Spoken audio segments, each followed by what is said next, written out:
안녕하세요. NH투브 헬로부동산 MG 브로네비, 저는 올백 자문센터 윤수민입니다. MG님들을 만나다 보면 참 부동산 공부 열심히 하시는 분들이 많은데요. 오늘은 이런 열공 불인이를 위해 준비한 시간입니다. 그래서 특별히 WM 전문가를 모셨는데요. 김정은 WM 전문위원을 소개합니다. 안녕하세요. NH농협은행 올백 자문센터 김정은 WM 전문위원입니다. 저도 수민님이 말씀하신 열공 불인이 중 한 명이었는데요.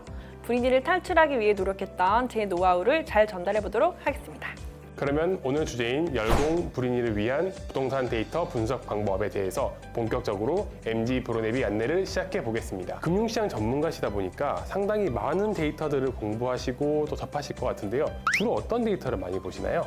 아무래도 거시경제 전반에 관한 흐름을 파악하기 위해서 매일 물가, 금리 지표를 체크하고 있고, 그리고 경기 선행지수를 구성하는 개별 경제 지표를 많이 분석하고 활용하고 있습니다. 그럼 부동산 공부를 하시면서도 관련 데이터도 많이 보고 계시죠?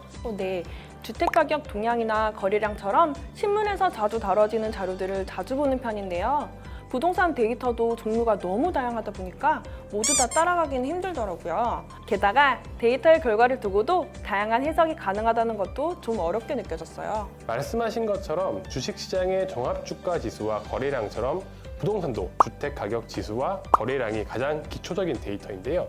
시장의 변화를 알려주는 자료이고 아무래도 가격은 다양한 요인들이 작용한 결과라고 볼 수 있겠죠.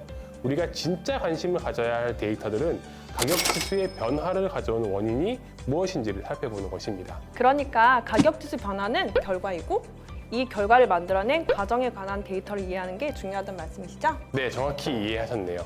그렇다면 어떤 데이터들이 중요할까요? 저는 금융 데이터를 이야기할 때 수요와 공급에 관한 자료가 중요하다고 많이 이야기하는데요. 수급이 가격을 결정하는데 가장 중요한 요인이기 때문이에요. 부동산도 마찬가지 아닐까요? 역시 핵심을 잘 파악하고 계신 것 같습니다. 부동산도 가장 중요한 변수는 수요와 공급인데요. 본격적으로 수요에 관한 데이터와 공급에 관한 데이터를 구분해서 이야기를 좀 해보겠습니다. 부동산 시장에서 수요가 무엇인지 생각하면 가장 먼저 인구나 가구와 같은 단어들이 먼저 생각나는데요. 단순히 수요라고 말하기에는 너무 범위가 크게 느껴지긴 하네요. 사실 부동산 시장에서 가장 중요한 수요 데이터가 인구수와 가구수입니다. 지역별로는 일자리나 임금도 인구를 결정하는 중요한 자료가 될 수 있죠. 예를 들어서 판교, 송도, 평택 이런 지역들은 일자리가 늘어나면서 인구가 함께 증가한 대표적인 지역들이라고 볼 수 있습니다. 그런데 인구 변화는 너무 장기에 걸쳐서 발생하는 현상이잖아요. 조금 더 단기적으로 시장의 수요를 판단할 수 있는 방법은 없을까요? 물론 다양한 방법이 있을 수 있습니다. 가장 쉽게 확인할 수 있는 방법은 매도인과 매수인의 상황을 대변하는 우위지수나 심리지수를 활용하는 것일 텐데요.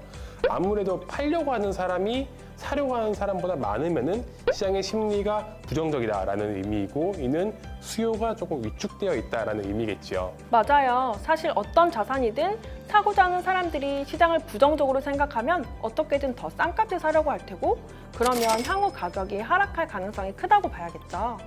심리 말고 또 다른 지표는 무엇이 있을까요? 직접적인 부동산 통계는 아니지만 주택담보대출 금리도 아주 중요한 수요 지표 중에 하나입니다. 대출 금리가 상승하는 시기에는 부동산을 구입하고자 하는 사람들의 원리금 부담도 점점 커지게 되죠. 그렇다 보니까 수요가 조금 줄어드는 효과를 가져오게 됩니다. 데이터라고 말할 수는 없겠지만 정부의 주택시장 정책도 이와 비슷한 영향을 가져온다고 말할 수 있을 것 같아요. 아무래도 규제가 완화되면 투자자들의 마음에도 따뜻한 바람이 불 가능성이 높겠죠? 반대로 공급 관련 데이터들은 조금 접근하기가 어려울 수 있습니다. 일단 용어들이 조금 어려워요. 현재 주택이 얼마나 존재하고 있는지를 의미하는 주택 재고량이 아주 중요하고요. 앞으로 해당 지역에 얼마나 공급이 이루어질 예정인지를 알 수 있는 인허가, 착공, 준공, 입주 물량 같은 데이터들도 아주 중요합니다. 저한테도 좀 어려운 용어들 같은데요. 좀 더 간단하고 쉽게 설명해 줄 수 있을까요? 네, 주택을 건설을 하게 되면은 저희 주무관청의 허가를 받고 첫 삽을 뜨는 착공을 하게 됩니다.